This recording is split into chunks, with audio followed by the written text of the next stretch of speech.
Bueno, muy buenas tardes a todas y todos. Esperamos ahí que terminen de ingresar a la sala y ya comenzamos. Bueno, ahí estamos. Bueno, desde ya, muy buenas tardes nuevamente a todas y todos. Muchas gracias por estar aquí conectados. Comenzamos una nueva clase organizada por el Consejo Federal de Defensores, Defensoras Generales de la República Argentina en materia procesal y defensa pública. El tema que nos ocupa el día de hoy es el Estado como garante de los derechos de niñas y niños en procesos de adopción, que estará a cargo de la doctora Marisa Graham, defensora de los derechos de las niñas, niños y adolescentes, y del doctor Maximiliano Benítez, defensor general de Entre Ríos. Previo a pasarle la palabra a la doctora Martínez para que los presente formalmente, solamente tal como reiteramos siempre, les pedimos que por favor controlen que las cámaras, que los micrófonos no se enciendan, por favor. Las cámaras en la medida de lo posible, si las dejan encendidas mejor. Con respecto al certificado que vamos a entregar por estar participando de esta clase, les pedimos por favor que completen sus datos en el formulario, cuyo link ahora vamos a poner en el chat. Solicitamos que por favor el chat lo dejen liberado para formular consultas, preguntas, comentarios, que luego de las charlas le daremos lectura. Así generamos un intercambio con la expositora y el expositor. Así que, bueno, sin más, entonces le paso la palabra a la doctora Esther Amaris Martínez, defensora general de la Nación y coordinadora general del Consejo Federal, para que presente formalmente a la expositora y al expositor. Adelante, doctora. Gracias. Muchas gracias, Sebastián. Muy buenas tardes a todos y a todas. Muy bienvenidos, muy bienvenidas. Hoy contamos con el gran honor de tener como expositores a dos excelentes amigos y dos verdaderos luchadores por los derechos humanos. Hoy nos acompañan la doctora Marisa Graham, que es abogada, especialista en Derecho de Familia, profesora adjunta de grado y posgrado en Derecho de Familia y de Niños de la Facultad de Derecho de la Universidad de Buenos Aires, profesora de posgrado de la Facultad de Ciencias Sociales de la misma universidad y directora de la Diplomatura de Posgrado Derechos de la Niñez y la Adolescencia en contextos sociales, políticos y culturales. Fue asesora de la Comisión de Tratados de Derechos Humanos y de integración de la Convención Constituyente del año 1994 y ocupó varios cargos relacionados con la materia en la provincia de Buenos Aires, en la Ciudad Autónoma de Buenos Aires y en Nación. Actualmente se desempeña como defensora de los derechos de las niñas, niños y adolescentes. Es la primera defensora o defensora, es la primera que ocupa ese cargo en defensa de las niños, niños y adolescentes. Muchas gracias, Marisa. Y también contamos con el doctor Maximiliano Francisco Benítez. El doctor Benítez fue defensor de primera instancia y de Cámara en Concordia, fue juez de instrucción también en Concordia y es defensor general de la provincia de Entre Ríos desde el 2009 hasta la actualidad. También es el director del Registro Único de Adoptantes de Entre Ríos desde que se creó en el 2011 hasta la actualidad. Es presidente del órgano de revisión de salud mental de Entre Ríos desde su creación en octubre de 2017 hasta la actualidad. Como hace las cosas bien, lo dejan. Expresidente de la Asociación de Defensores Públicos de la República Argentina, expresidente del Consejo Consultivo de la Dirección Nacional de Registros de Adoptantes, fue coordinador del Consejo Federal de Defensores y Asesores Generales de la República Argentina en el periodo 2015 a 2018 y luego reelecto en el periodo 2018 a 2021. Es integrante de la comisión redactora del Código Civil, del título sexto referido a adopción, ponente en la Academia de Ciencias del Vaticano, año 2023, y exponente en diferentes encuentros académicos relacionados al ejercicio de la función y la defensa pública. Es coautor del libro Adopción, Reflexiones para seguir aprendiendo, colección Ser Familia por Adopción de la editorial Utopías del año 2014, y es docente en la carrera Licenciatura en Administración Pública en la materia Organización y Gestión del Estado de la UADER.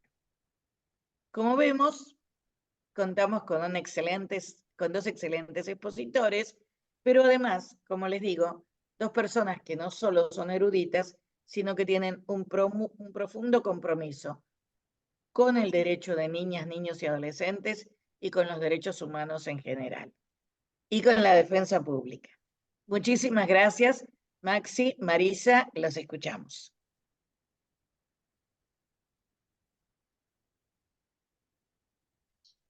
Empieza Maximiliano.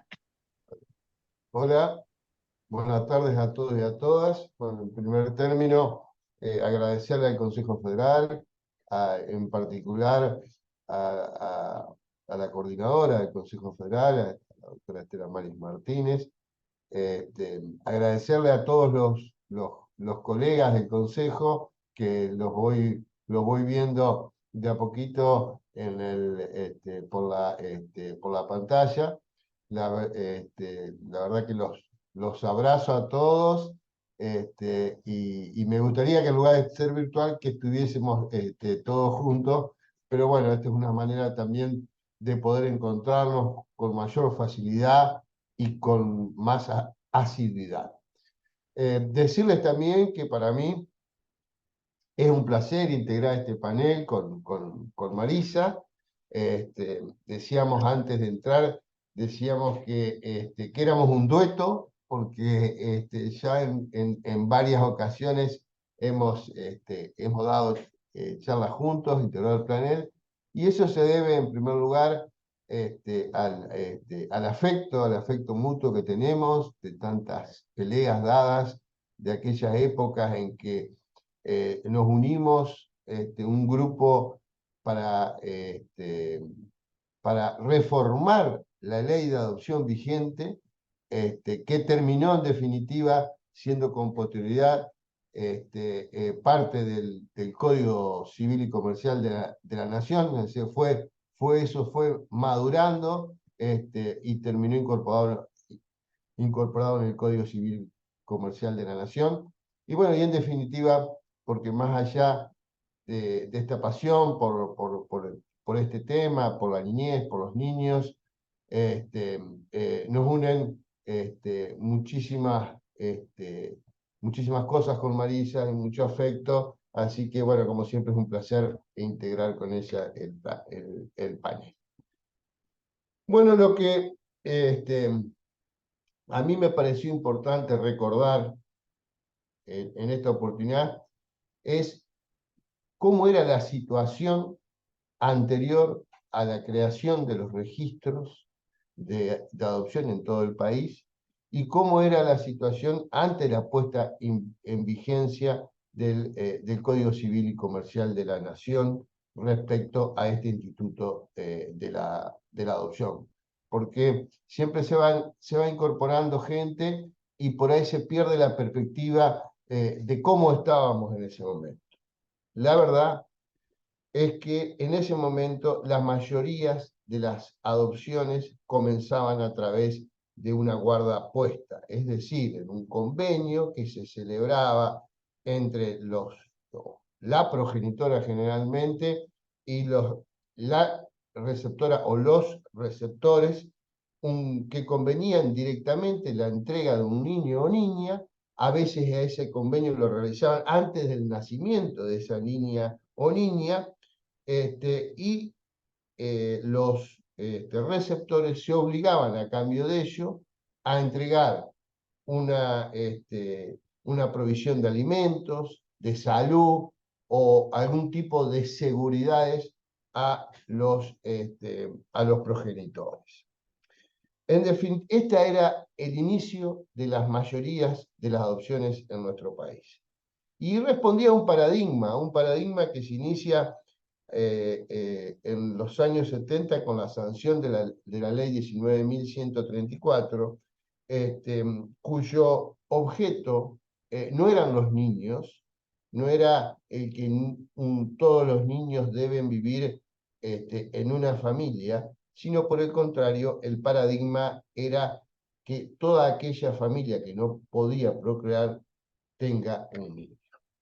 Entonces, en razón de ello, es que el centro de la adopción no era el niño adolescente, sino que era nada más que un objeto para brindarle un niño a aquellas familias que no lo podían concebir. Posteriormente, estas familias, que eran las receptoras, que recibían al niño generalmente cuando eran muy chiquitos, a pocas semanas de haber nacido, se presentaban a los juzgados de familia, o en aquel momento se llamaban juzgados de menores, y una vez que estaba consolidado ese vínculo, se presentaban y solicitaban la adopción de ese niño o niña, y en definitiva, en consecuencia, los juzgados no hacían más que legalizar una situación que había comenzado siendo abiertamente ilegal. Las madres de origen, en general, eran mujeres pobres, jóvenes y solas. En tal sentido, voy a pasar un pequeño PowerPoint que me habilita, Seba. Creo que ya estás habilitado. Acá. Ahí estoy. Sí, ahí, a ver. Sí, ahí apareció. Ahí está. Perfecto. Un pequeño un trabajo que se realizó en Córdoba, que nos demuestra cuál era la condición de las madres receptoras y cuál era la condición de las madres de origen.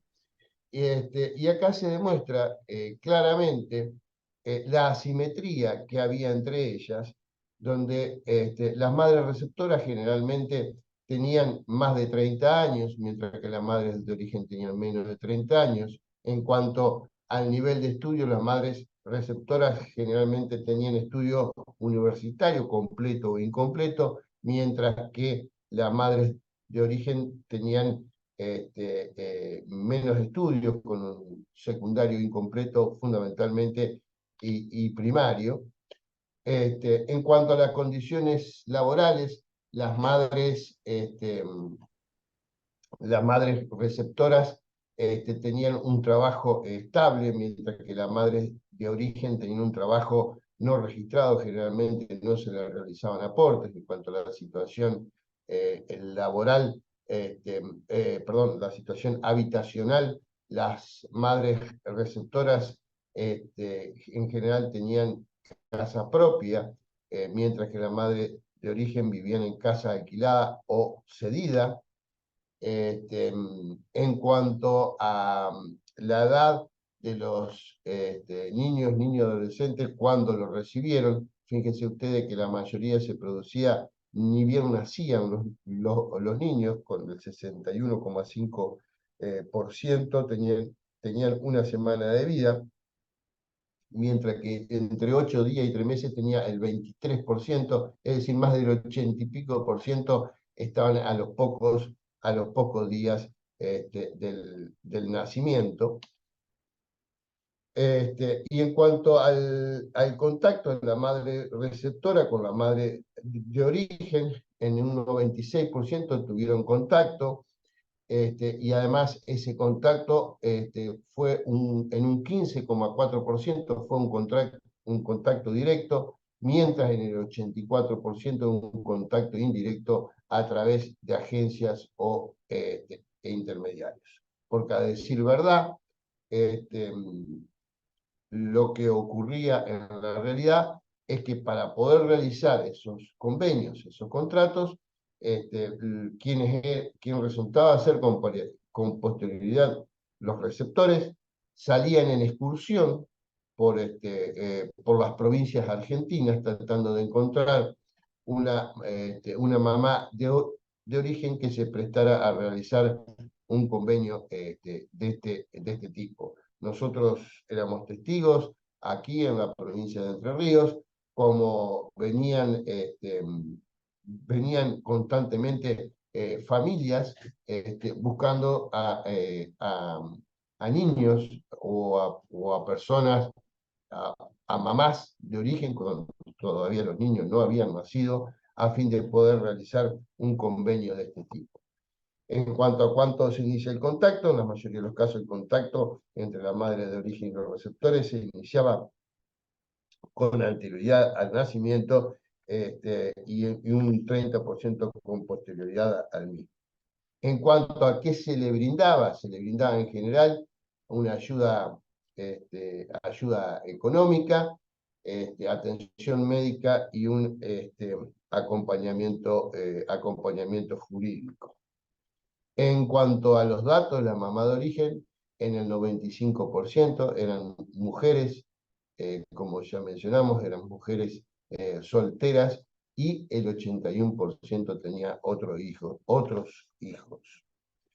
Nosotros, cuando integramos la comisión de que le hablé, que la integramos junto con Marisa, sosteníamos que estas guardas, las llamábamos guardas puestas, eran ilegales, que violaban la Constitución Nacional, los tratados internacionales, en particular violaban la Ley 26061, entendiendo que los niños, niñas y adolescentes son personas, y por lo tanto las personas no se pueden entregar, no se pueden regalar, tampoco mucho menos se pueden comprar. Está prohibido ya en el artículo 15 de la Constitución Nacional, que esa práctica cosifica a los niños, niñas y adolescentes, que deben ser sujetos de una protección especial, que no agota la obligación que tiene el Estado de que los niños desarrollen su vida en la familia de origen, y que la adopción sea una alternativa de última ratio cuando no prosperaron las medidas excepcionales para su reintegro a la familia, y que se entregaba a los niños y niñas adolescentes a personas cuya aptitud no fueron evaluados por ningún organismo estatal. Esto ha sido gravísimo, el daño que se ha realizado por no realizar la evaluación a estas personas. Se ha realizado un daño enorme a muchos niños, cosa que lo hemos visto con posterioridad a través del tiempo. No respeta la identidad de los niños, niñas y adolescentes, es decir, no respeta la identidad dinámica ni la identidad estática, facilita que las personas con mayores recursos económicos o relaciones sociales puedan acceder a niños, niños y adolescentes, a mayor cantidad de niños y niños que otras personas que son respetuosas de la ley. Eso lo veíamos perfectamente y lo podemos observar desde aquel momento, como hay familias que han adoptado 4 o 5 niños o niñas, y hay familias que se han pasado la vida queriendo adoptar y no lo han podido lograr. Por último, y como yo les refería en un principio, esta entrega no es un pacto entre partes iguales, sino que por el contrario hay una enorme asimetría entre uno y otro. Esto nos llevaba a que permanentemente ocurran casos de los cuales debemos estar atentos, porque siguen ocurriendo. Siguen ocurriendo, y la gente se va imaginando nuevas formas de violar la ley. Por eso, y después vamos a hablar la importancia que nosotros le damos al artículo 611 y el cuidado que tenemos que tener cuando nos encontramos ante una situación de esta, porque lo que hemos visto que en muchos casos se declara con muchísima liviandad la inconstitucionalidad de una norma que es central para esta materia. Y bueno, algunos de los casos que he tomado, que me han parecido emblemáticos para demostrar cómo la gente, aún hoy, estos son casos posteriores al registro, son casos bastante recientes, cómo se van imaginando diferentes formas de violar la ley para acceder a un niño por fuera del mecanismo legal. Y así rápidamente, tenemos un caso de una adolescente de 17 años que se encuentra embarazada, que estaba de novio con un niño, con un joven de 15 años, quien sería el progenitor del bebé. Se presenta al Organismo de Protección de Derechos de una ciudad acá de la provincia de Entre Ríos y manifiesta que es su deseo que ese niño sea adoptado en el momento del nacimiento, pues ella nunca pensó en tener hijos. Esta joven, adolescente, vivía con su abuela paterna, la mamá de ella había fallecido a su nacimiento. Y en cuanto al joven progenitor del bebé, refiere que bueno, es muy joven, que los padres de él están separados y que no saben de la existencia del embarazo. A la semana siguiente se presenta la abuela, conjuntamente con la joven en el Organismo de Protección de Derechos, y dice que han cambiado de opinión, que ahora ya no lo quieren dar en adopción y que lo van a ahijar ellos y que toda la familia va a colaborar en la crianza de este niño, fundamentalmente la madrina, que es una médica del lugar. Nacida la bebé, una niña, nacida la bebé, manifiesta que en realidad, la adolescente manifiesta que en realidad esa bebé, el papá, no es ese joven de 15 años, sino que es otra persona, que es una persona mayor con la que ella había tenido relaciones sexuales, y que y que estaba dispuesto a reconocerlo. A poco de andar, nos encontramos que esa persona mayor que estaba dispuesta a reconocer a esa niña es la pareja de la médica que figuraba como madrina. En el Ministerio Público le hicimos el ADN al bebé con respecto al joven de 15 años y efectivamente descubrimos que el joven de 15 años era efectivamente el papá biológico de ese niño, es decir, que no habían realizado un reconocimiento nosotros para con posterioridad poder adoptar a ese niño la médica. Un reconocimiento falso. Es decir, ustedes ven cómo se van agudizando las formas de violar la ley.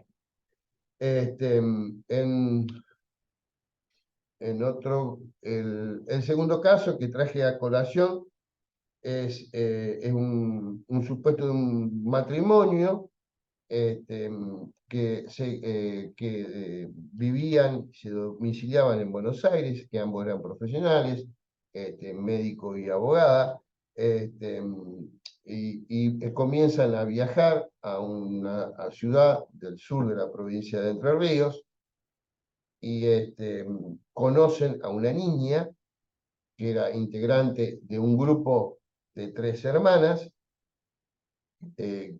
comienzan el contacto, porque lamentablemente se lo permite, esta residencia socioeducativa, que era una residencia privada que estaba conveniada con el Estado, le permiten el contacto, la sacan de la residencia, inician una relación, y bueno, pero se dan cuenta que para poder iniciar el trámite de adopción e inscribirse en el registro único adoptante de la provincia de Entre Ríos, requerían 2 años de residencia en Entre Ríos. Como no tenían 2 años de residencia y como seguían viviendo en en Ciudad Autónoma, ¿qué hicieron?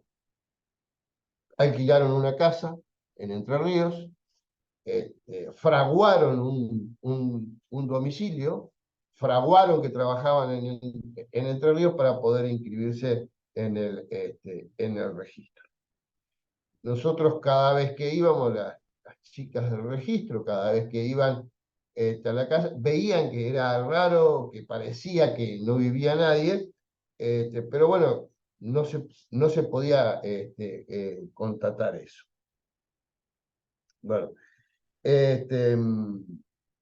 la, la realidad fue que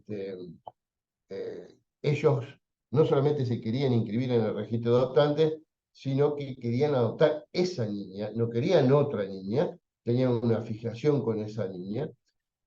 Bueno, tuvimos que trabajar mucho, y en la actualidad esa niña fue adoptada por una familia que fue respetuosa de la ley, que se anotó en el registro de adoptantes, y que por otro lado eran oriundos de la provincia de Entre Ríos. En cuanto a las hermanas, una hermana mayor posee una importante discapacidad intelectual y por lo tanto se encuentra institucionalizada, y la otra hermana nunca quiso ser adoptada y goza de autonomía. Pero la actuación del Ministerio Público y del registro impidió que, que en realidad esta gente se pueda anotar en el registro y llevar adelante una adopción de este tipo.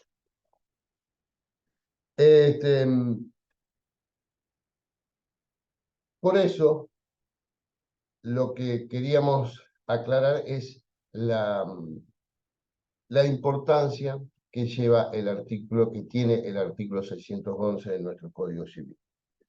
Ustedes, fíjense, y me acuerdo que cuando con Marisa empezamos a trabajar, el pretexto era que nuestra legislación no tenía una norma prohibitiva. En consecuencia se decía que como no estaba prohibido, estaba permitido la entrega directa. Nosotros nos oponíamos a esto y por eso trabajamos tanto tiempo para que exista una norma como la del 611 que lo prohíba concretamente.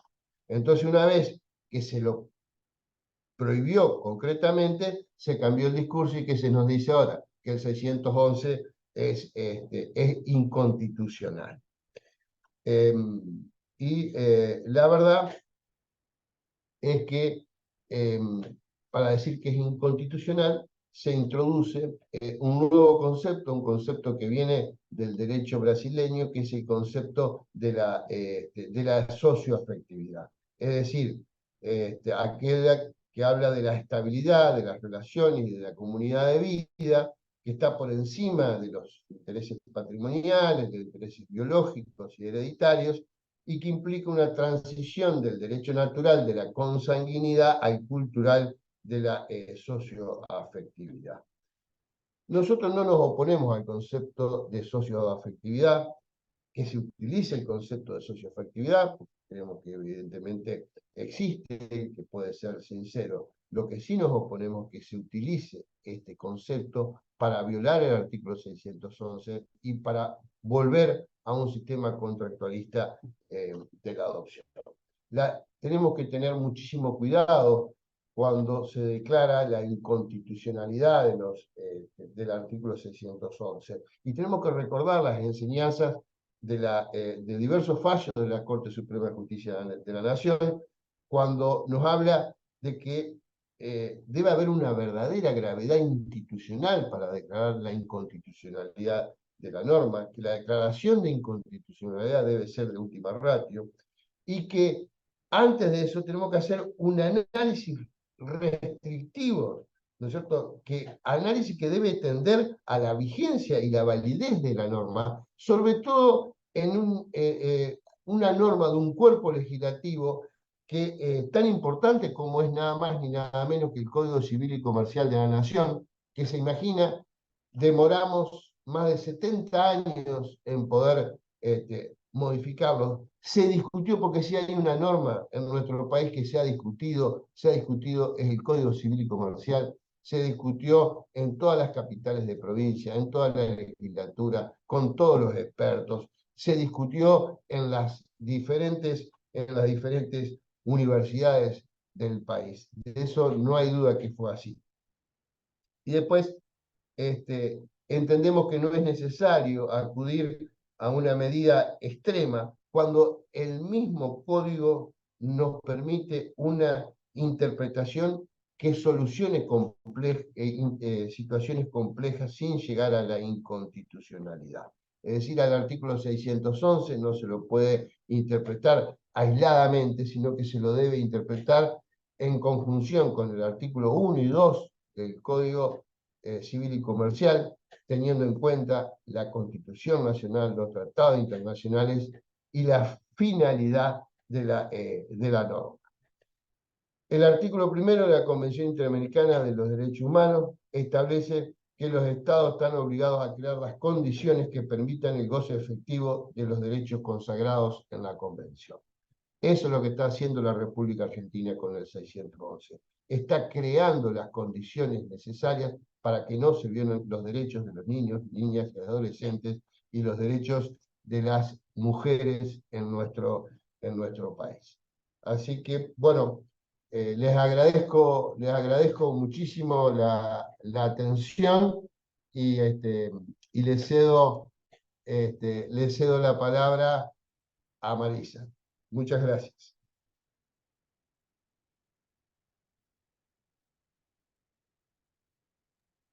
Bueno, muy bien, muchas gracias. Buenas tardes a todos, a todas.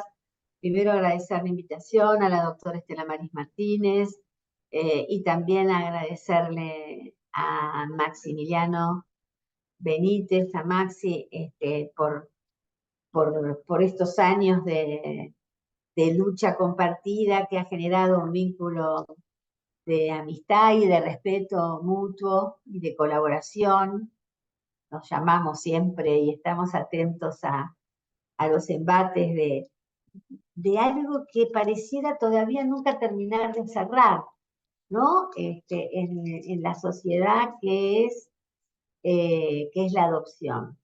A mí me gustaría decir, antes de hablar de los temas más jurídicos, que tomar la decisión de adoptar no es una decisión sencilla. Es una fácil decisión. Primero, si es una persona sola y si es una pareja, a veces aún es más complejo. Porque muchas veces cuando es una pareja, o sean ahora de igual sexo o distinto sexo, uno cuando tiene algunos años de escuchar el deseo de adoptar, se da rápidamente cuenta que muchas veces es una que tiene ese impulso, ese deseo de hijo, como decimos nosotros, o de hija, y el otro es como que viene un poco de atrás o un poco convencido. Es decir, quiero decir que tomar la decisión de la adopción no es sencilla, sobre todo además también, más allá de los avances de los derechos de las mujeres, hay cuestiones biológicas. Somos las mujeres las que engendramos y las que parimos. También hay un trabajo que en general el registro de adoptantes a guarda con fines preadoptivos nacional suele trabajar muy bien, que es el tema del duelo, ¿no? De cómo trabajar con aquella persona que quiere adoptar el duelo de aquel hijo que no pudo haber biológicamente por ella o por él. Y también después hacer el segundo duelo, porque nunca ningún hijo o hija, incluidos los biológicos, son aquellos que uno soñó o que uno pensó que iban a ser. Por suerte para ellos, porque si fueran aquel hijo idealizado o hija idealizada, realmente estarían en graves problemas, que a veces sucede, Así que, digo, hay un doble duelo que tienen que hacer aquellas y aquellos que no pueden tener niños. Y por el otro lado también es cierto que los que hemos decidido, las que hemos decidido libremente ser madres o padres, y tuvimos la suerte de poder serlo, no es fácil también ponernos en los zapatos de la otra o del otro que no lo pudo hacer. Entonces, queremos siempre ser muy cuidadosos con los postulantes. Pero eso no quiere decir que como Estado nuestra obligación sea colmar y satisfacer ese deseo. Eso es un deseo y una aspiración, un anhelo. Lo que sí tenemos como obligación es que tratar de que nuestras niñas, niños y adolescentes primero conozcan a sus padres biológicos, segundo, que puedan ser cuidados y criados por ellos, tercero, como dice el artículo 9 de la Convención sobre los Derechos del Niño, que si van a ser separados de sus padres biológicos, nunca puedan ser en contra de su voluntad, y que si es en contra de su voluntad, esta decisión pueda ser recurrida por los padres o madres biológicas, y que esa separación es siempre en favor o a partir del interés superior del niño, y que para eso después vamos a tener que ampliar y el tema de la escucha de los niños, etc. Pero a mí me interesa mucho empezar hablando de este derecho, porque como bien decía Maximiliano recién, nosotros tenemos una historia, es decir, tenemos el tema de la adopción, que muchos, miren, cuando yo era jovencita, ya hace rato, las adopciones se ocultaban, y las personas que adoptaban, incluso las mujeres que adoptaban, algunas que podían, se iban a Europa por unos meses y volvían con un niño, y el cuento era que habían quedado embarazadas y habían cruzado el embarazo y habían tenido un niño europeo. Digo, se ocultaba el hecho de la adopción como si, ¿por qué? Porque, a ver, que las mujeres no pudiéramos tener hijos era un demérito, porque en una sociedad capitalista y patriarcal como la nuestra, el objetivo de las mujeres era la reproducción. Y para los hombres, para los varones también era un demérito, porque fundamentalmente la imposibilidad de tener hijos por parte de los varones, la esterilidad de los varones, se asociaba con la impotencia. No tiene nada que ver, un hombre puede ser muy potente y puede ser, ser estéril, y al revés. Entonces, me parece que también hay prejuicios que todavía circulan alrededor de la adopción, por supuesto, muchísimo menos que antes. Ahora, nosotros tenemos un marco normativo que habló muy bien Maxi recién.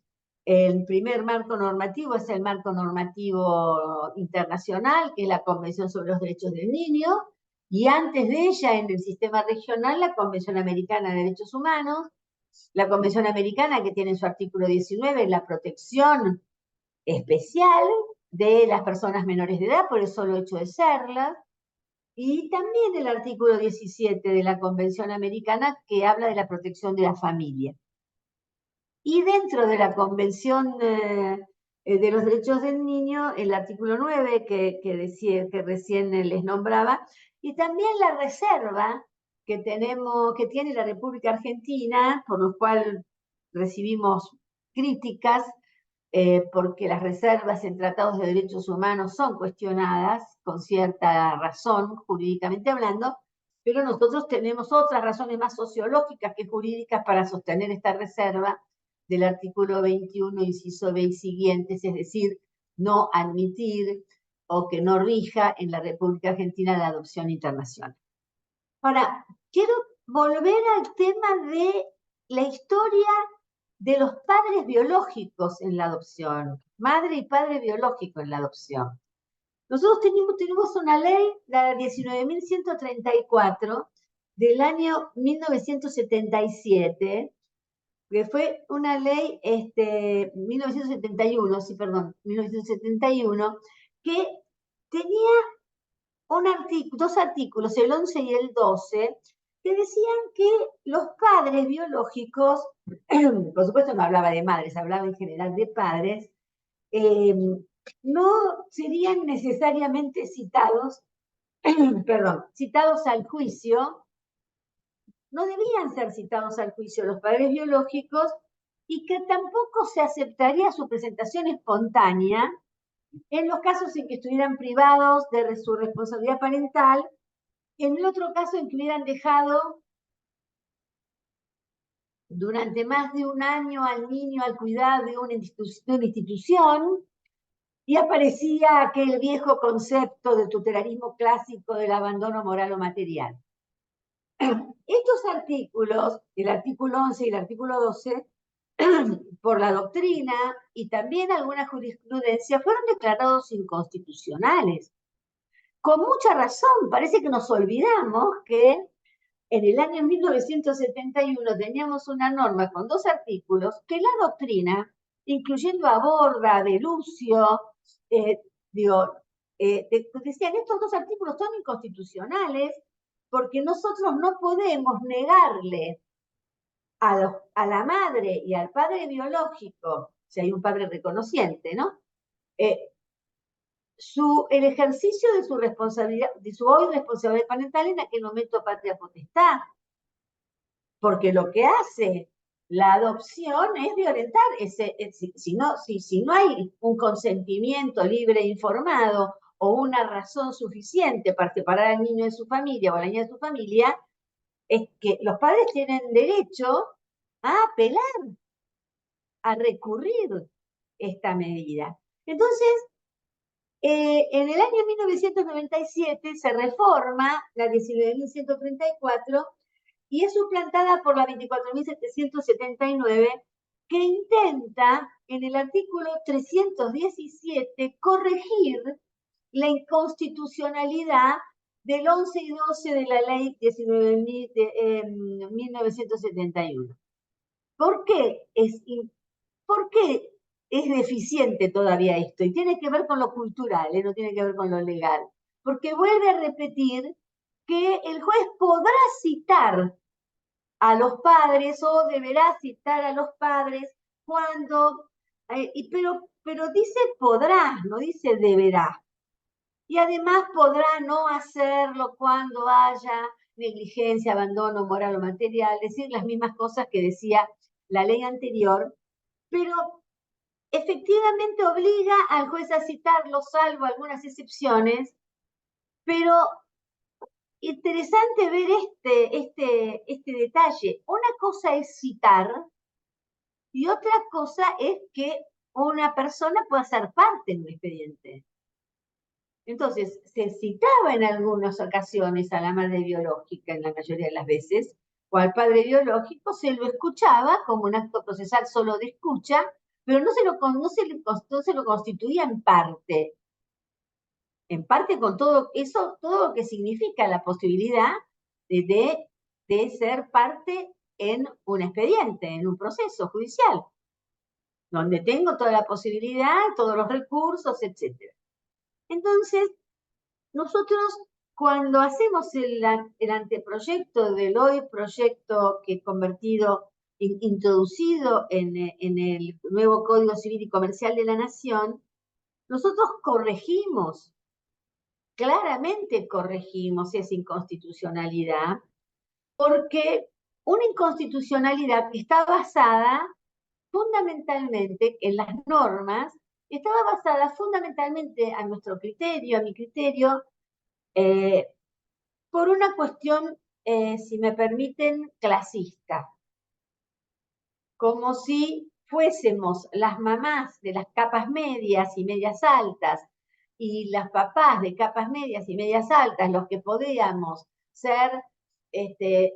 acceder a la justicia como parte, poder contestar la demanda, primero tener un asesoramiento jurídico, un patrocinio, una defensa técnica, poder recurrir una sentencia, etcétera, pareciera que para las mamás de los sectores populares, de las cuales describía hoy, viene esta disparidad, esta desigualdad.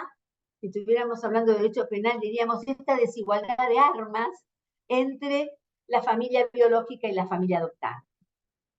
Sobre todo en un país como el nuestro, donde la adopción es una adopción de pobreza.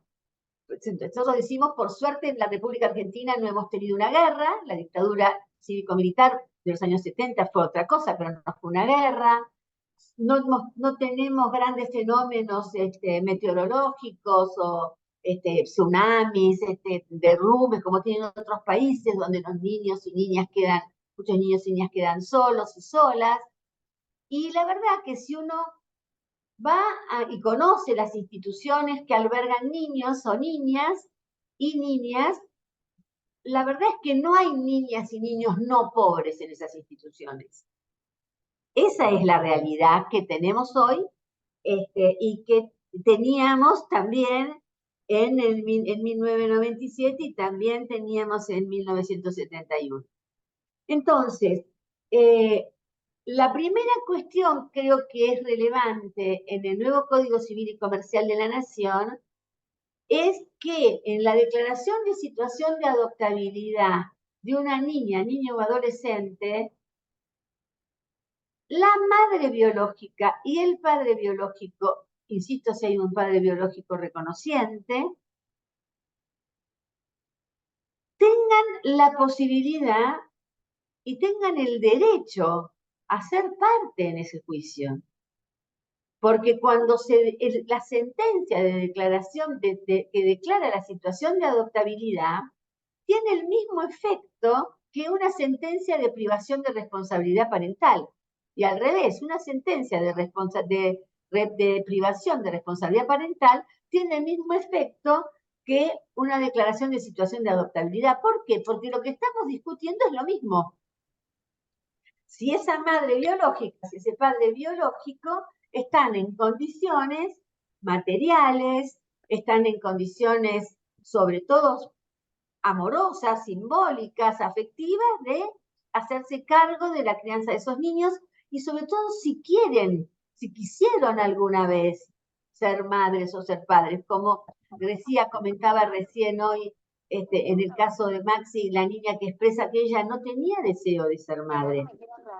Nosotros tenemos un montón de casos acá en la Defensoría de chicas que vienen a decirnos, mira, la verdad que yo estoy embarazada, yo no pude interrumpir mi embarazo por X circunstancia, X situación, pero yo no tengo deseo de ser madre, yo no quiero este niño o esta niña, porque además ni siquiera es llamativo, porque cuando se toma esa decisión no hablan de hijo, no dicen yo no quiero a este hijo, dicen yo no quiero a este nene. Este nene yo no lo tenía planificado, no era mi deseo, etc.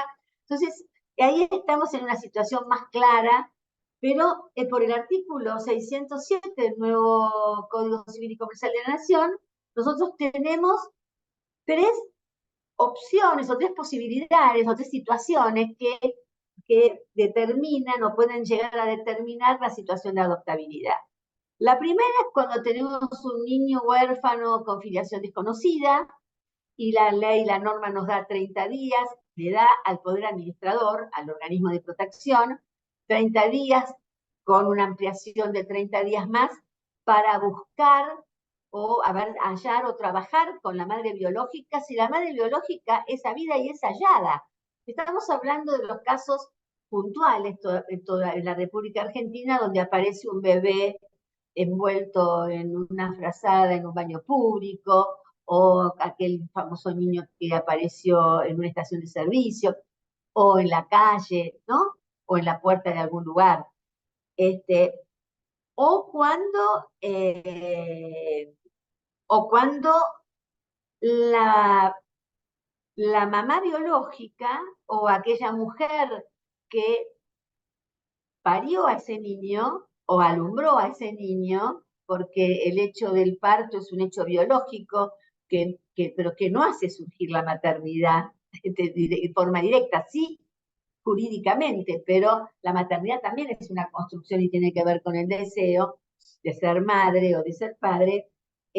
cuando estas mujeres, luego del parto, deciden a darse de alta, irse de la maternidad, del hospital, sin dejar ningún rastro. Yo tengo, para mí, y tenemos nosotros la convicción con el doctor Vito que me está acompañando acá, de que cuando una mujer o una persona gestante, como pusieron allí, que está muy bien, una persona gestante o una mujer, se da de alta sola, es decir, no tiene el alta, y se va de la maternidad, y no deja ningún rastro, es porque no quiere ser encontrada. Y porque el Estado no puede salir a buscar a alguna mujer que haya parido en las últimas 24, 48, 72 horas, porque en la República Argentina se puede tomar un tren y estar en 3 horas, en 4 horas en otra provincia y alejada del lugar del nacimiento. Entonces, cuando una mujer o una persona gestante no quiere ser encontrada, no la vamos a encontrar.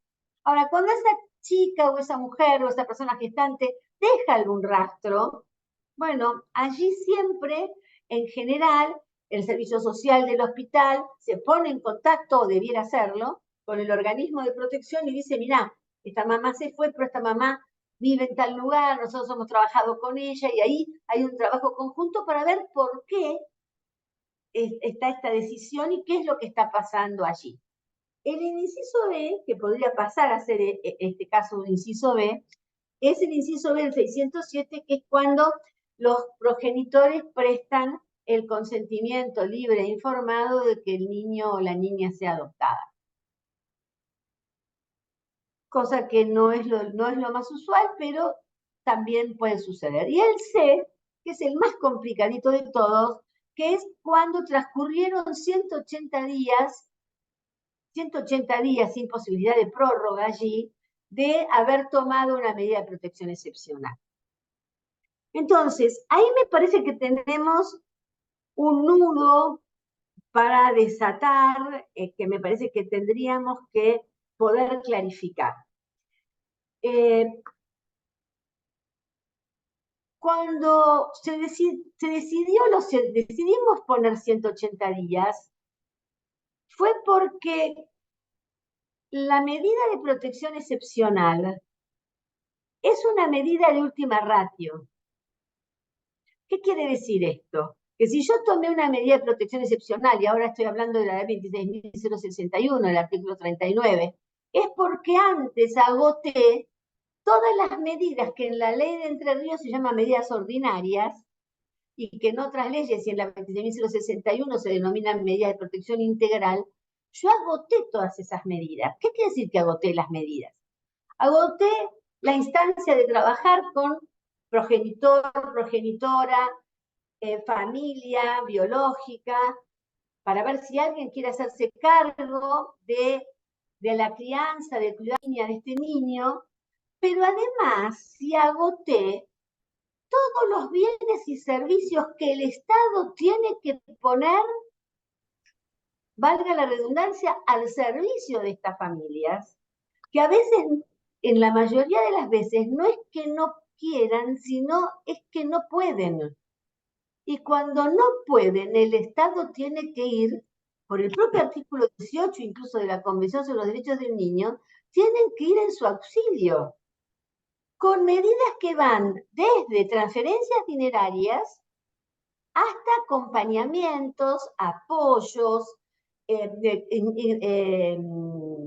inclusión en programas de fortalecimiento familiar.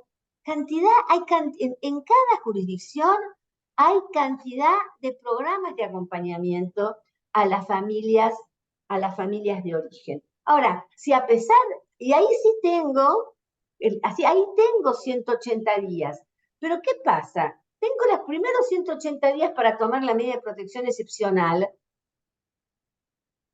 y esos 180 días dicen, no, bueno, es mucho, es poco. No, es poco si vos no trabajaste antes con esa familia para ver si era una familia que realmente no podía o no quería, y no es fácil discernir eso, si no pusiste el Estado a disposición de esa familia, alimento oportuno y de calidad, apoyo, etcétera, todo un montón de medidas que uno podría nombrar, y recién como última instancia, el órgano administrativo de protección de derechos, que es el ejecutivo de cada jurisdicción, toma la medida de separar al niño de su familia.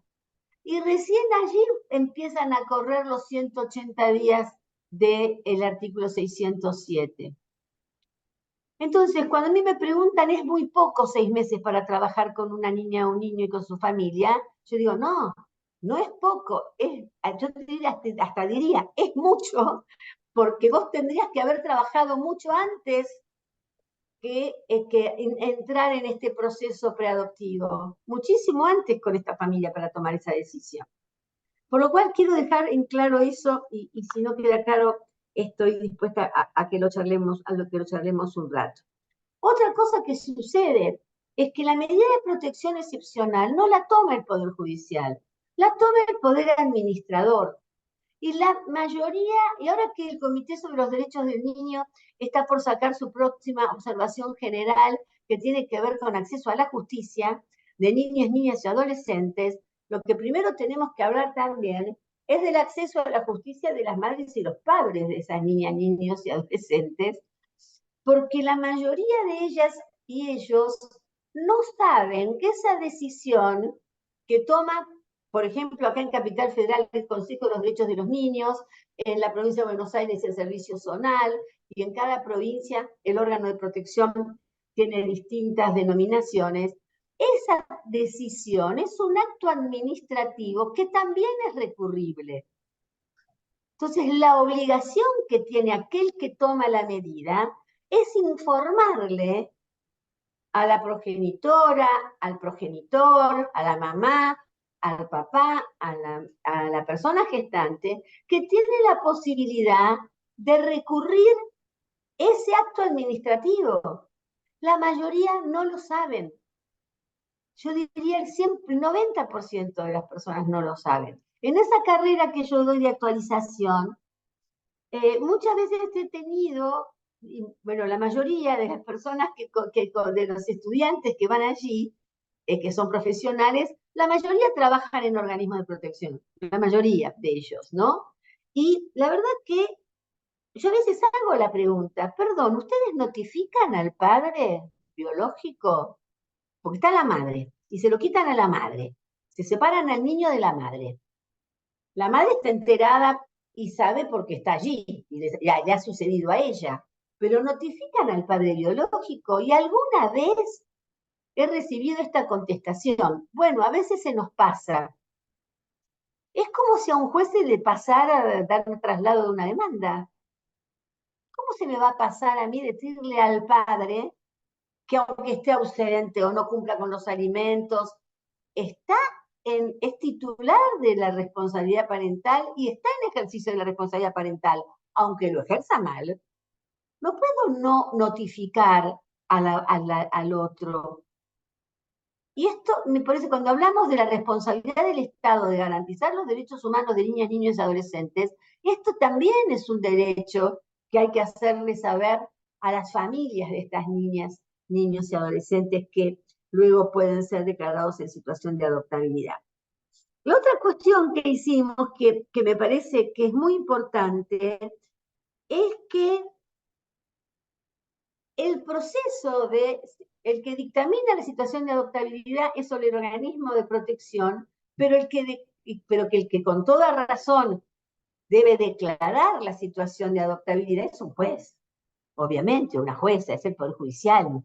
No hay otra alternativa. No hay otra alternativa, ¿por qué? Porque justamente estoy violentando la responsabilidad parental y voy a privar de la responsabilidad parental a la madre biológica, a la persona gestante o al padre biológico. Y lo va a decidir un juez. Ahora, ¿cuál es la diferencia con las leyes anteriores y el código anterior que estaba reformado por esas leyes que nombré hace un rato? La diferencia es que ahora, que antes con aquellas leyes, antes con aquellas leyes eran dos los actores o los que participaban? El adoptante y el Ministerio Público. Faltaban dos actores importantes, ¿no? Vuelvo a repetir, los progenitores y el niño, o la niña en cuestión, que no existían. Por eso, a veces, la guarda puesta era de muchos años. Y tuvimos muchos años donde una pareja, un matrimonio, porque recuerdan que en aquel momento era un matrimonio o persona sola, un matrimonio o una persona sola, iba a un juzgado con un niño y decía, yo quiero, iniciaba y solicitaba la guarda preadoptiva. Y lo que sucedía, y para mí, yo lo cuento ahora y me parece una cosa loca, nadie le preguntaba de dónde había sacado ese niño. Era como un secreto a voces. Porque lo primero que se me ocurriría es preguntar a mí es, perdón, señora, usted este nene, ¿de dónde lo sacó? Ahora cuando termine, en el tiempo que me quede, voy a hablar de un caso que tenemos ahora en Alemania. Pero la primera pregunta es, ¿y usted de dónde lo sacó? Hoy. Lo que pasó es que en algún momento algunos juzgados nacionales, voy a decirlo, el 38, Mirte Lundain, el doctor Repeto, que falleció de muerte súbita, que no me acuerdo del juzgado que tenía Repeto, empezaron a preguntar. Y cuando empezaron a preguntar, y cuando no había una respuesta satisfactoria,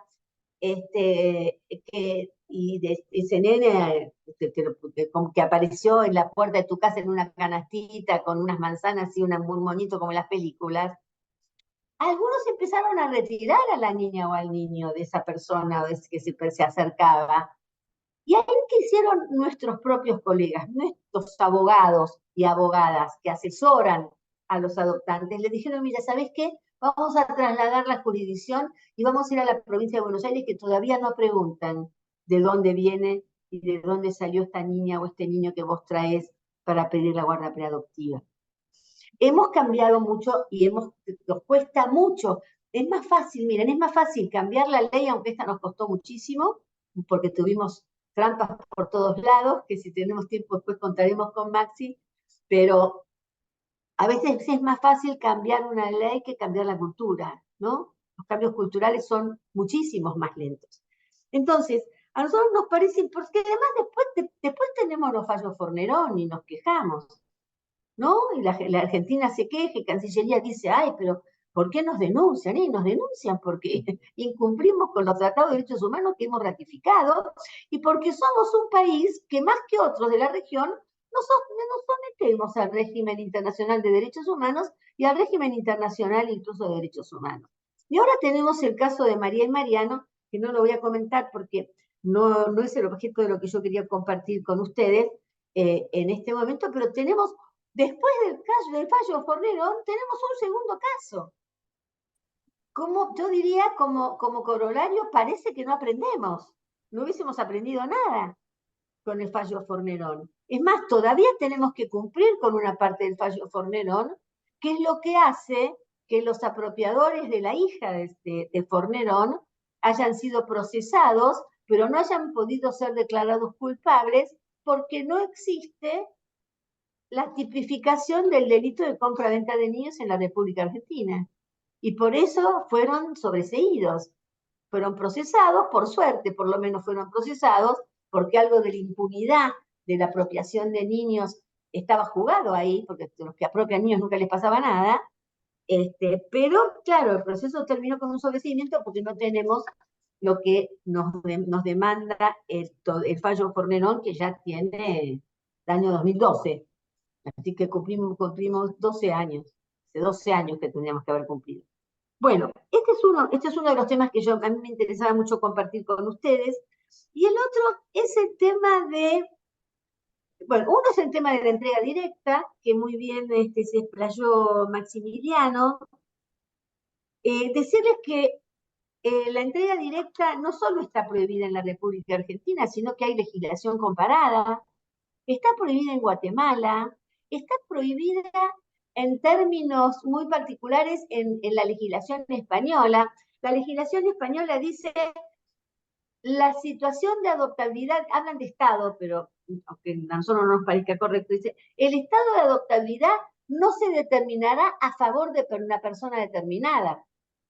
Es que yo digo, declaro que esta niña está en situación de adoptabilidad para que la madre sea tal persona o el padre sea tal persona. No, primero se declara la situación de adoptabilidad sin que todavía tenga a la vista quién va a ser aquella persona o personas que adopten al niño o niña, que ahí de ahí interviene fuertemente el registro.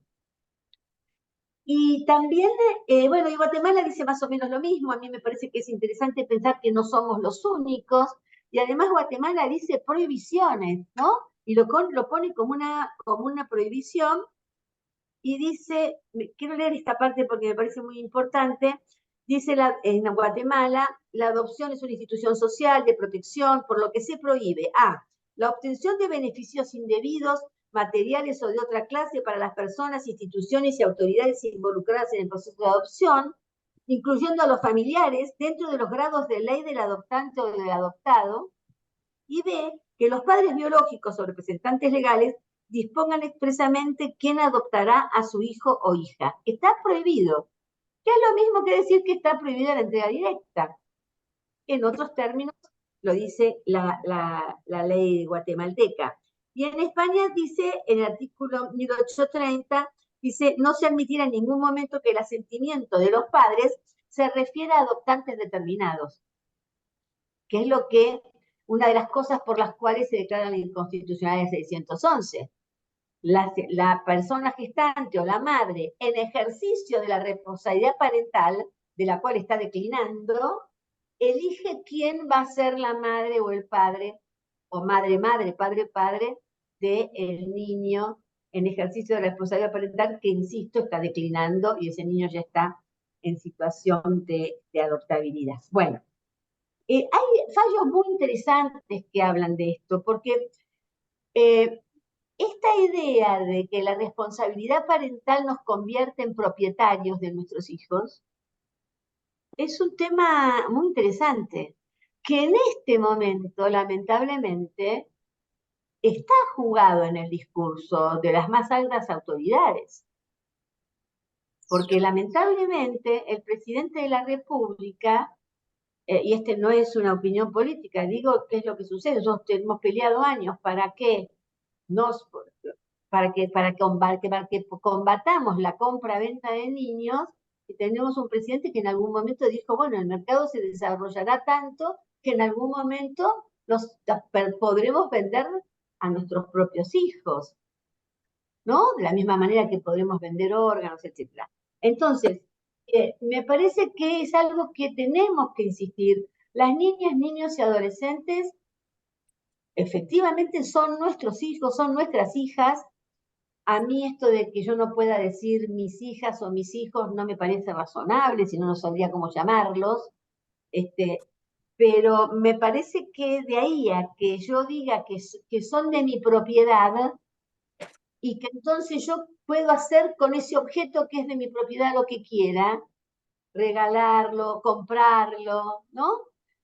Donarlo, etcétera, me parece que es un tema muy importante. Y también el tema que me interesa referirme más en este momento es al tema de la entrega a los guardadores, familias de acogimiento o guardadores de hecho, pero sobre todo familias de acogimiento, que por el paso del tiempo se convierten en padres o madres. Es más, hemos tenido un caso acá que hasta realmente nos causó hasta gracia, aunque es patético. Decían en el escrito, los guardadores de hecho, decían, tenemos la guarda pacífica como la usucapión, ¿no? Tenemos la guarda pacífica hace tanto tiempo de fulanito, por lo cual, habiendo pasado tanto tiempo, pedimos que se declare que sea nuestro hijo, como si fuese una prescripción adquisitiva y una usucapión. Entonces, el mero traslado, el mero transcurso del tiempo no puede convertir a una persona en madre o en padre, y ni siquiera en madre o en padre adoptivo.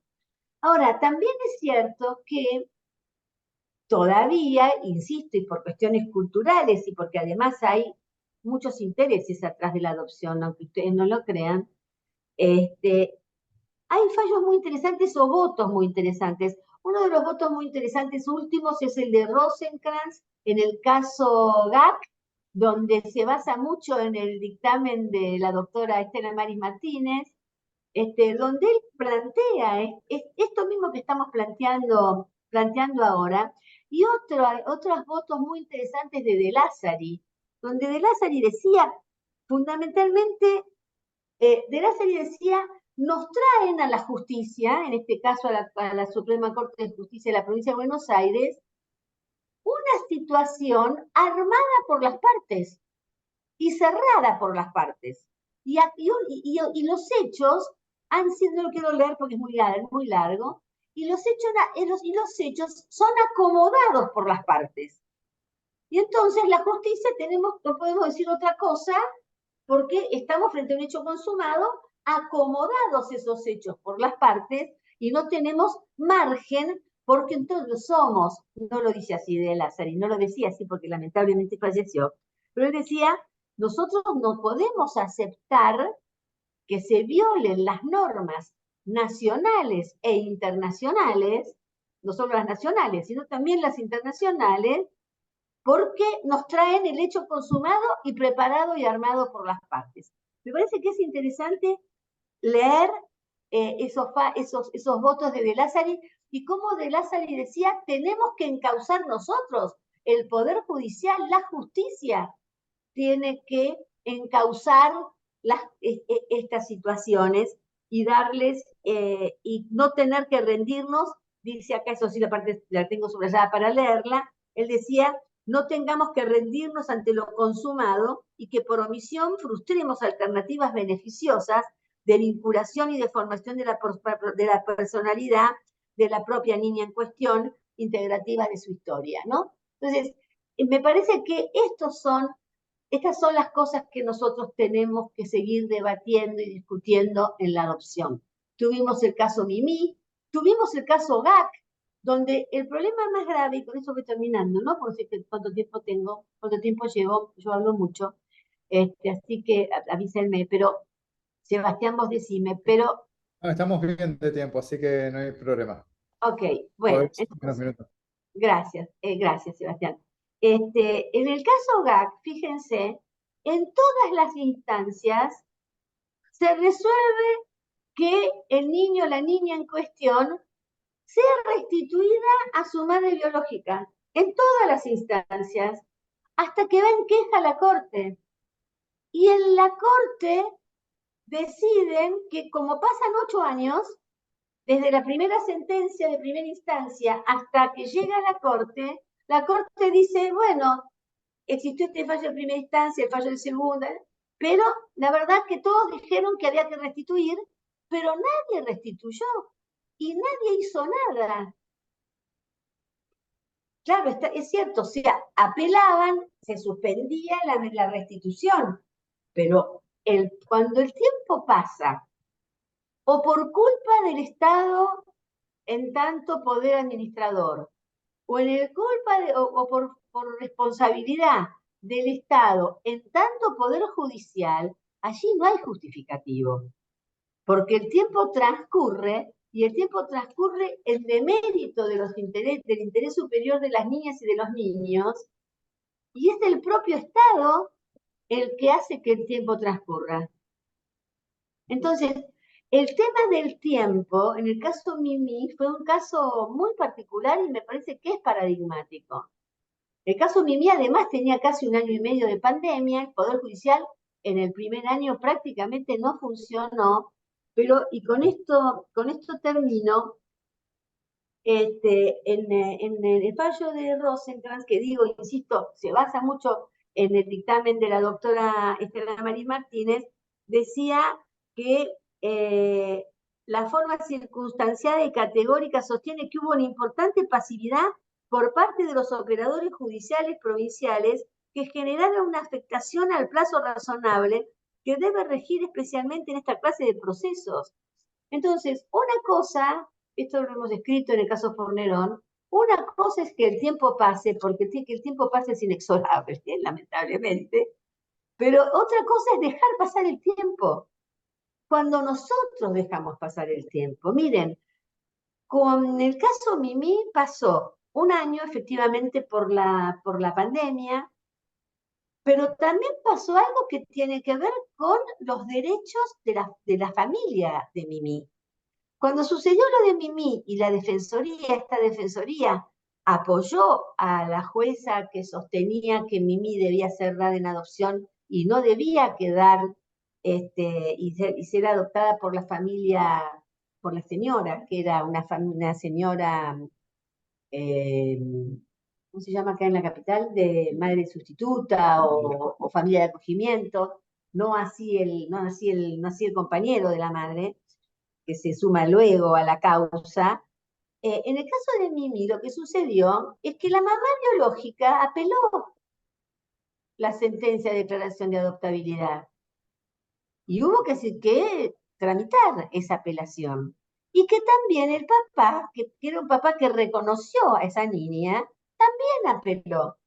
Y que además ambos le rogaban y le decían a la jueza, porque tienen dos nenas, dos hijitas mayores, decían, nosotros esta vez vamos a poder, porque tenían debilidades efectivamente para poder sostener la maternidad y la paternidad, pero ellos querían, allí había una madre y un padre que no podían, y que efectivamente la jueza termina diciendo, bueno, no pueden, vamos a ir por una adopción simple donde ustedes puedan seguir teniendo contacto con esta niña, pero esta niña tiene que ser adoptada. Y el tiempo transcurrió, porque primero apeló la mamá, después apeló el papá, cuando se resuelve, además había que conseguir un postulante o unos postulantes, porque en este caso fue un matrimonio, sí, un matrimonio heterosexual, que permitiera y admitiera una adopción simple donde Mimi pudiera seguir teniendo contacto con sus padres biológicos y con que además pudiera tener contacto con sus dos hermanitas. Ahora, ¿saben qué es lo peor? Que a mí me llamaron por el caso Mimi desde la presidencia de la República para abajo, todas las personas y las personalidades que a ustedes se les pueda ocurrir. Además de todo el mundo de la cultura, actores y actrices que suelen defender derechos humanos en general, pero que este no lo entendían. Por eso digo que en el fondo hay una cuestión de clase siempre. Periodistas feministas que defienden derechos de las mujeres, que me llamaban y me decían, ¿por qué estás en esta posición? Y cuando yo decía, lo que pasa es que la mamá peló, y parecían sorprenderse. Ah, ¿tiene mamá? Sí, tiene mamá. ¿Cómo no va a tener mamá? Y además luego apeló el papá. Ah, ¿tiene papá? Yo digo, ¿cuál es la sorpresa? Vos sos madre, sí, y tenés un compañero que es el padre de tus hijos, sí, y te sorprende eso, es muy sorpresivo, es muy sorprendente eso. Y además tiene dos hermanitas. Ah, y la pregunta, y con eso termino, y la pregunta del millón. Ajá, ¿y los padres de las dos hermanitas? Y mi repregunta era, ¿por qué suponés, o usted supone, que es otro padre? Es el mismo papá, es el mismo matrimonio que tiene dificultades. La mamá con una leve debilidad mental, el papá de otra naturaleza, para poder sostener la crianza. Pero aman a estas tres nenas, por eso apelan y han apelado a las adopciones de las nenas de sus hermanitas, de las hermanitas de Mimi, y también hicieron lo posible para poder ejercer la maternidad y la paternidad, que hoy pueden de una manera distinta, acompañados por esta pareja que ha adoptado y muy generosamente comparte el ejercicio maravilloso de la maternidad y de la paternidad junto con los padres biológicos. Bueno, muchas gracias. Bueno, muchas gracias, doctora Graham. Muchas gracias también, doctor Benítez. La verdad que muy interesante escucharlos a los dos. Hay preguntas. Bueno, invitamos a que vayan preguntando de aquí en más. Tenemos unos minutos para dialogar con la expositora y el expositor. Igualmente, durante sus charlas han aparecido dos consultas para Maximiliano, dos consultas para Marisa. Primero empiezo con doctor Benítez, que se refieren a los dos casos, ¿no? En el caso 1 preguntan concretamente sobre el procedimiento de ADN, ¿no? Si se solicitó al juez o fue de oficio. Y con respecto al caso 2, la consulta es si sería legítimo constatar la existencia de vínculo afectivo entre la niña y los adultos que pretendían incluirla en su grupo familiar, teniendo en cuenta que la aplicación de las normas deben tener en cuenta un sentido axiológico de las mismas. Si quieren, vamos primero con el doctor Benítez y después pasamos a las otras preguntas. Gracias. Hola, ¿qué tal? Bueno, con respecto al primer caso, este, nosotros lo hicimos desde la Defensoría.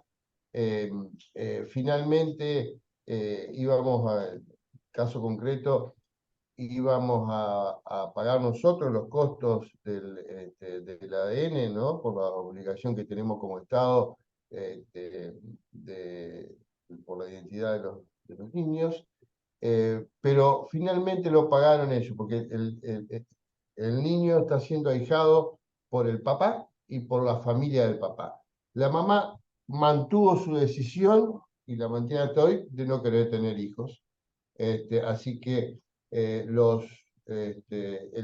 papá biológico, que es este niño que en ese momento, este joven que en ese momento tenía 15 años, y sus padres son los que están ahijando a este niño. Y con respecto, pero bueno, pero en general, nosotros esos casos, desde el Ministerio Público, nos hacemos cargo del costo del ADN, que es un costo bastante importante para el Ministerio Público de la provincia de Entre Ríos. Y eso lo quiero aclarar porque desde hace mucho tiempo en el Consejo Federal estamos bregando para que el Ministerio Público de la Defensa pueda tener acceso a a los laboratorios, que fíjense ustedes, tienen acceso los fiscales al laboratorio donde puso dinero el Ministerio de Justicia de la Nación para descubrir delitos, crímenes, pero no tenemos nosotros, no solamente para eso, sino que tampoco para verificar la identidad de los niños, niñas y adolescentes. Y fíjese la historia que tenemos en nuestro país y si no le deberíamos dar importancia a esas cuestiones. Nosotros pagamos los insumos de los ADN igual de lo que paga un laboratorio privado que lucra con eso. Es una cosa que siempre hemos querido tratar de destrabar, cuestiones de la aduana, que no se nos cobre, pero la verdad que es hasta ridículo, le diría, que nosotros tengamos que tener ese costo con la historia de nuestro país. Con respecto a la otra pregunta, la gente, bueno, gracias a la actuación de la gente del registro, la verdad que no lograron tener lo que podríamos llamar una socioafectividad, porque intervenimos antes. Pero además, la socioafectividad no la podemos interpretar así, porque la socioactividad formada a partir de la ilegalidad, a partir de fraguar los datos, de fraguar el domicilio, de burlarse del registro, etcétera, etcétera, no es una socioafectividad que la tenemos que tener en cuenta como tal. Ningún vínculo se puede basar en la ilegalidad. Ni nosotros como Estado podemos mantener un vínculo que esté basado en la ilegalidad.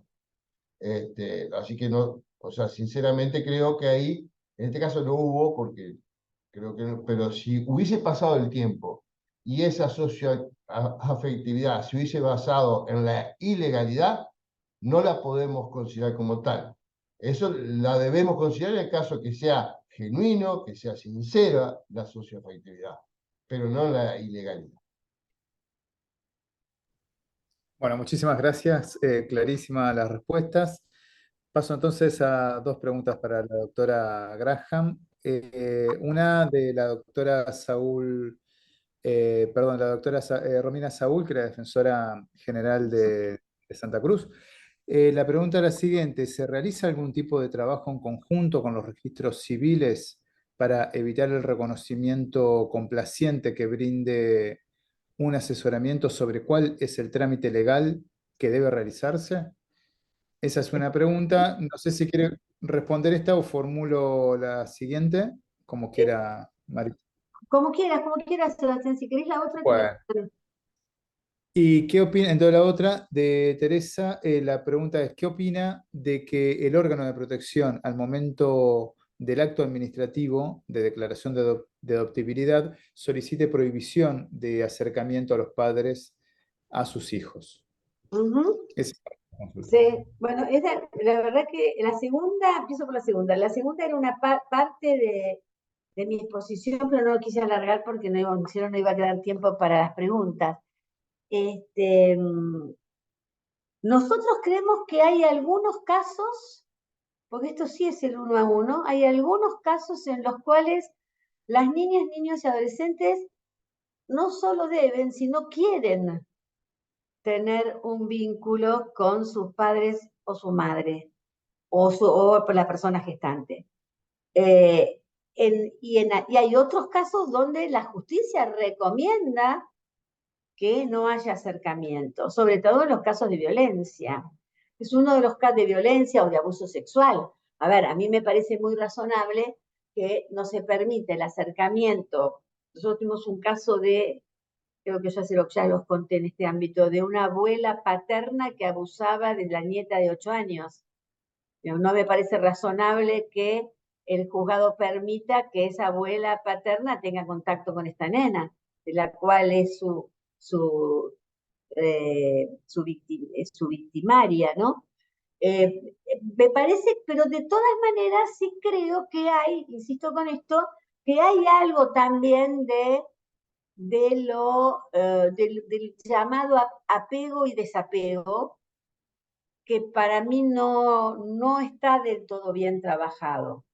Hay una idea, pero esa es una opinión que venimos trabajando nosotros, no es tan fácil desapegar a una niña, a un niño de la familia biológica para pegarla a otra familia biológica, como si fuera un velcro, digamos, ¿no? No es tan sencillo.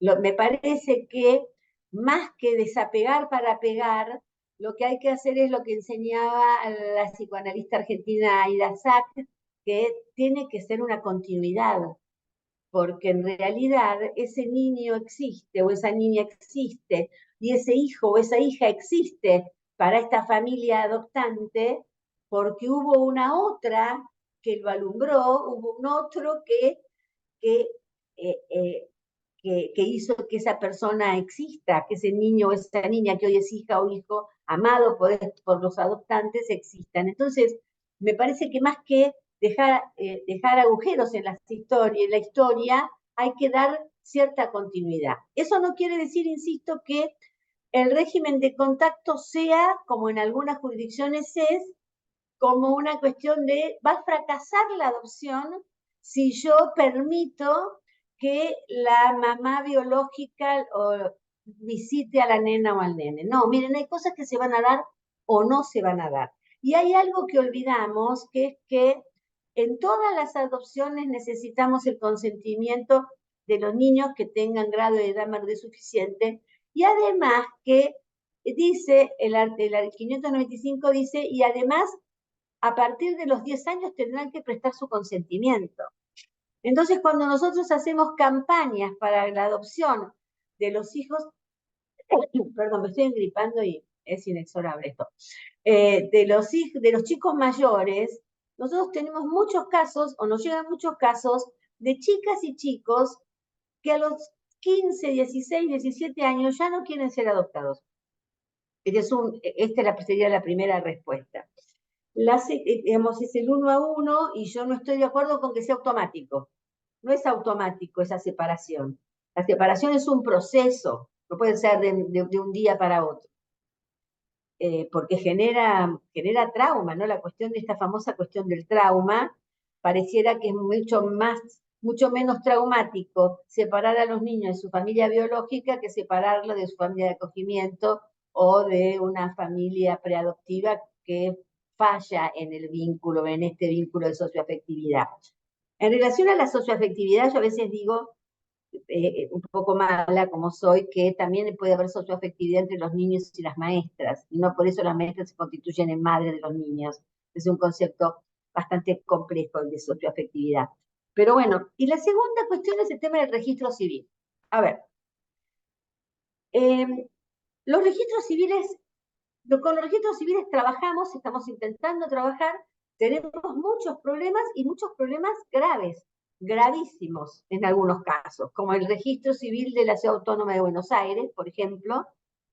Tenemos un problema gravísimo, que es que por una resolución de ese registro, las personas con voluntad procreacional que utilizan la técnica de sustitución, no maternidad por sustitución o maternidad subrogada, pueden anotar a esa niña o ese niño que es alumbrada por otra, claramente, puedan anotarlo como propios. Y es una resolución que va en contra de lo que del Código Civil y Comercial de la Nación, además, una resolución que reforma el Código, increíble, totalmente inconstitucional. Y nosotros les cuento para que vean las dificultades que tenemos con los registros civiles. Tenemos un caso muy complejo que nos llega de Cancillería, donde hay una pareja, matrimonio alemán, señora de 58 años, señor de 62 años, que vienen a la República Argentina a través de una agencia internacional de subrogación de vientres, así como hay agencias internacionales de adopción. Maximiliano, ahora tenemos agencias internacionales de subrogación de vientres. Se llama Gaia Fertility, la pueden googlear, se van a encontrar con varias sorpresas allí. Y en Gaia Fertility está el proyecto Estados Unidos, proyecto México, ahora proyecto Argentina como una novedad, y ofrecen a las parejas de la Comunidad Europea hacer la técnica en la República Argentina. ¿Por qué? Primero porque nosotros tenemos científicos de calidad, técnicos de calidad, médicos de calidad, tanto como en los otros dos países, solo que somos más baratos, sale en total todo 49.000 euros.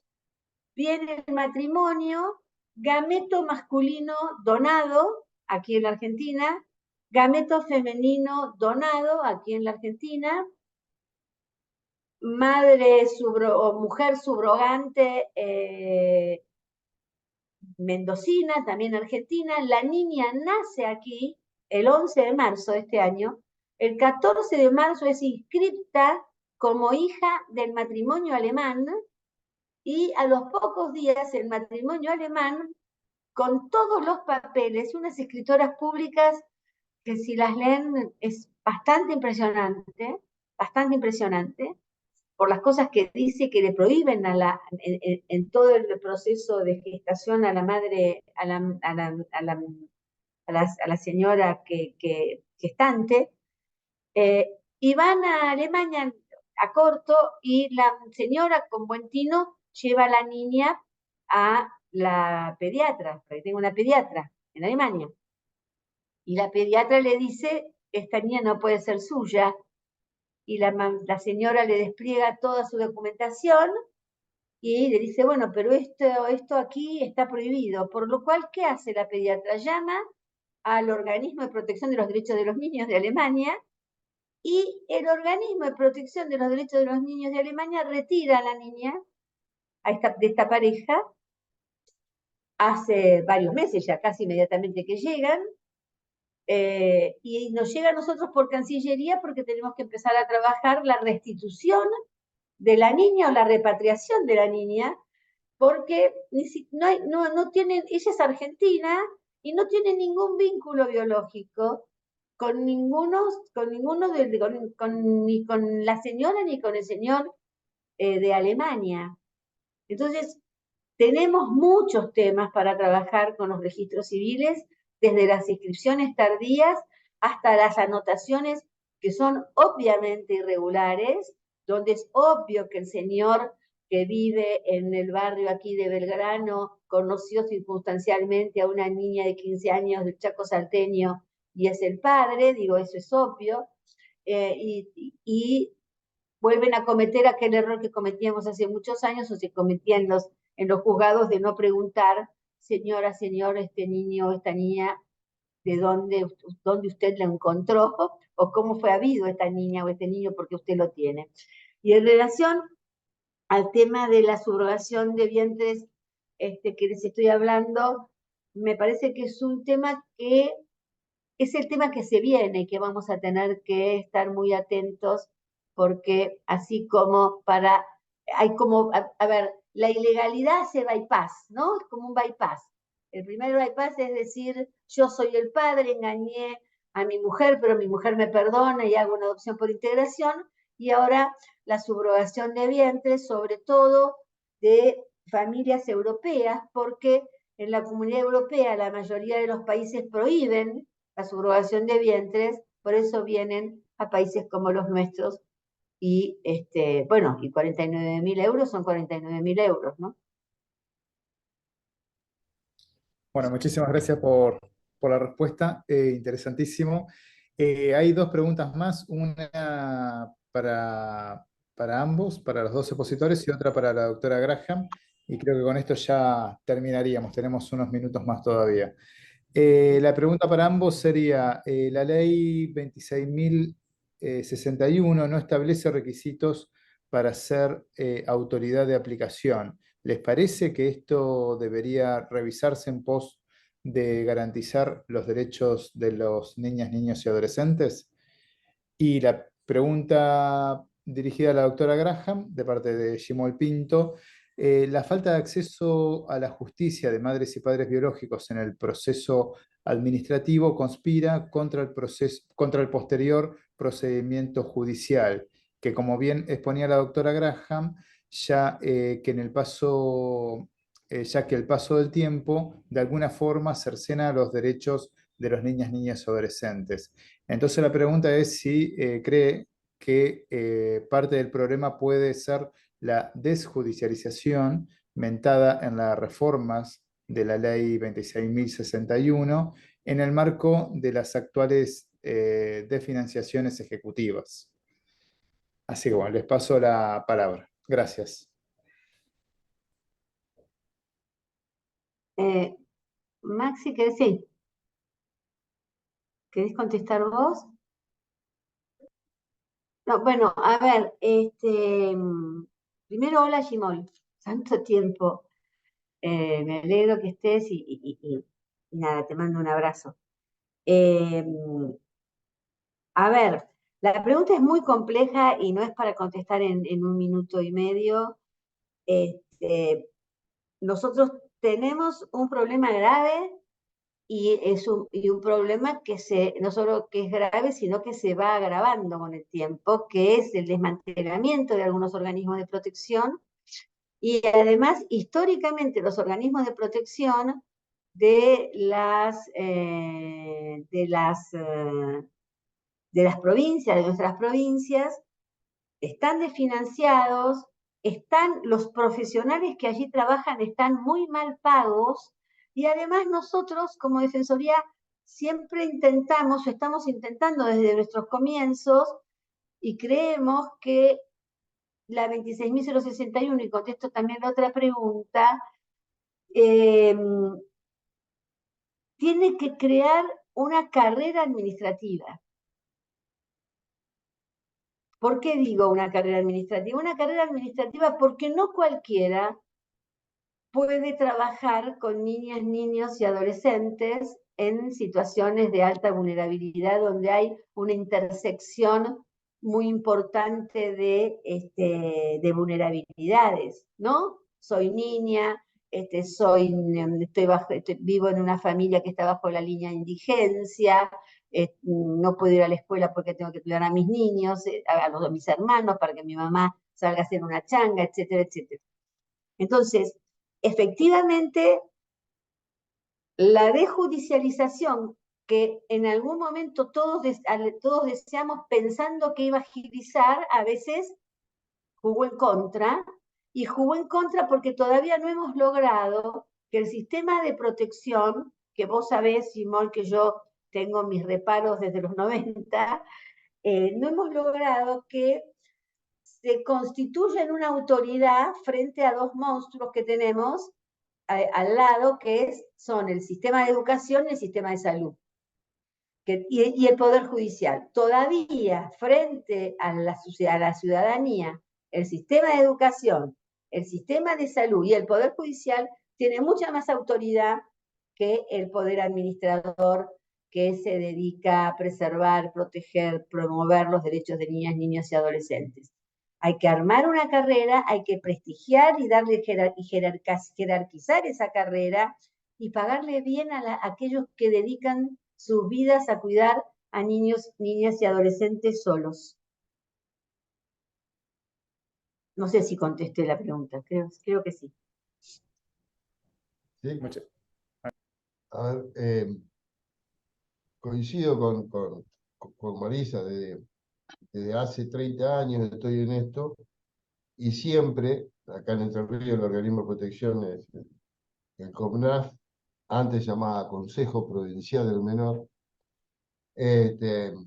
antes la 28061, que es la réplica de la 26061.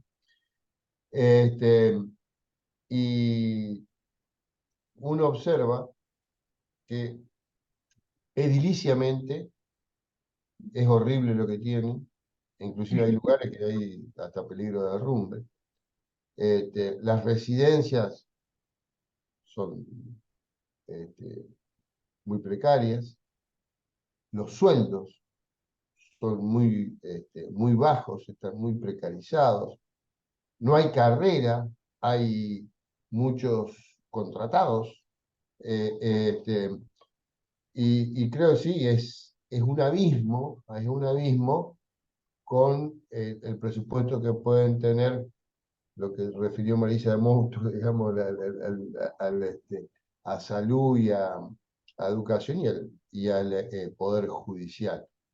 En consecuencia, no gozan de prestigio social, no gozan de respeto en la sociedad, y eso es muy importante cuando uno tiene que interactuar permanentemente con la sociedad, justamente porque interactuando con la sociedad y con la corresponsabilidad es cuando le vamos a solucionar o vamos a tener mayores posibilidades de solucionar los problemas de los niños, ¿no? Y yo creo que falta jerarquizar eso.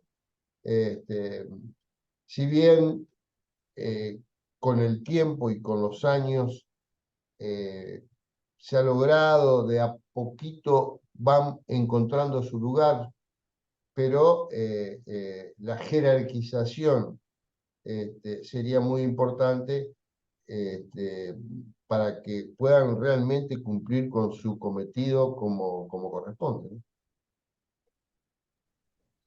Bueno, muchas gracias a ambos. Hay una nueva pregunta, tenemos 5 minutos, si no tiene problema la formulo. En los casos de vencimiento, es de Gabriela Colef la pregunta, en los casos de vencimiento del plazo de la medida excepcional, cuando un niño, niña o adolescente no quiere incorporarse a una familia adoptiva y no puede volver con la de origen, la pregunta es si debería plantearse la inaplicabilidad del artículo 607, inciso C del Código Civil, en cuanto dice que el organismo administrativo debe dictaminar sobre la situación de adoptibilidad, perdón. No sé quién la quiere responder, le paso la palabra y con esta, bueno, sería la última pregunta. Sí, mirá, no sé, Marisa, ¿querés responder vos? ¿No? O, bueno, en primer lugar, tenemos que tener cuidado con lo que decía hoy Marisa, de dejar pasar el tiempo. Es decir, a veces eso ocurre porque dejamos pasar los 80 días, no se hizo un plan de restitución como corresponde durante la vigencia de los 180 días y la medida de protección excepcional. Entonces dejamos pasar el tiempo y nos encontramos con que al no haber hecho nada estamos como cuando arrancamos.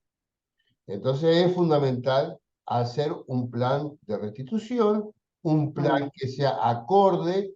Cada plan de restitución, no hay un plan de restitución único para todos los niños, tenemos que hacer algo artesanal para cada caso concreto. Entiendo que no es sencillo, y una vez que tenemos el plan, que debe ser un plan realista, ¿no es cierto? Es decir, con los pies sobre la tierra, y una vez que tengamos el plan de restitución y aprobemos conjuntamente el órgano de protección con el Ministerio Público y con el juzgado ese plan de restitución, tenemos que trabajar para conseguir el objetivo, porque no nos olvidemos nosotros que el objetivo de las medidas de protección excepcionales es la restitución de los niños a su familia de origen, no es la adoptabilidad. O sea, eso lo tenemos que tener claro.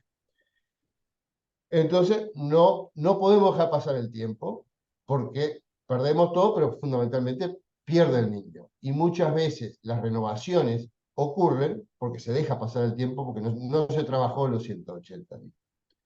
Y después hay chicos, como decía Marisa hoy, como yo en uno de los casos míos, es que no quieren ser adoptados. Entonces, cuando el niño no quiere ser adoptado, o la niña no quiere ser adoptado, tenemos que trabajar en un plan de autonomía. Así como en su momento trabajamos un plan de restitución, ahora tenemos que empezar a trabajar un plan de autonomía. Si tenemos la voluntad del niño o niña de no ser adoptado, y normalmente ocurre más de lo que la gente se imagina, y sobre todo ocurre más en las niñas que en los niños. Las adolescentes mujeres generalmente llegan a una cierta edad y no les interesa ser adoptado, así como le tenemos que preguntar si nos responden que no quieren ser adoptados, tenemos que respetar lo que nos dicen, y respetar lo que nos dicen es hacer un plan de autonomía y fortalecer su autonomía. No sé si es correcto si se entendió. Sí, muy claro, clarísimo.